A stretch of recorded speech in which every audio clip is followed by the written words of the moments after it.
अब चलते हैं न्यूमेरिकल प्रॉब्लम नंबर 10 की तरफ, जिसमें हमारे पास अगेन एक स्टीम इंजन जो वर्किंग में है। स्टूडेंट्स, हम लोगों ने उस स्टीम इंजन के लिए एफिशिएंसी को फाइंड करना है। आइए उसके लिए कंडीशंस को देखते हैं। A steam engine has a boiler that operates at 450 kelvin. हमारे पास टेम्परेचर गिवन है उस स्टीम इंजन का जिस पे ऑपरेट करेगा वो।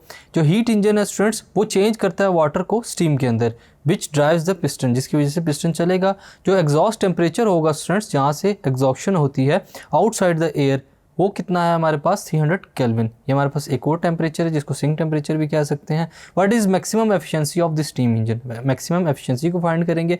Temperature of the source T1 हमारे पास गिवन है 450 kelvin. Temperature of the sink हमारे पास T2 गिवन है। हम लोगों ने efficiency of the steam engine को फाइंड करना है। यहाँ पर हम लोग अगेन एफिशिएंसी के फॉर्मूले को यूज़ करते हुए eta is equal to 1 minus T2 divide by T1 से हम लोग क्या फाइंड करेंगे एफिशिएंसी को। By putting the values in the equation, eta will be equal to 1 minus T2 की वैल्यू है 300 डिवाइड बाय 450।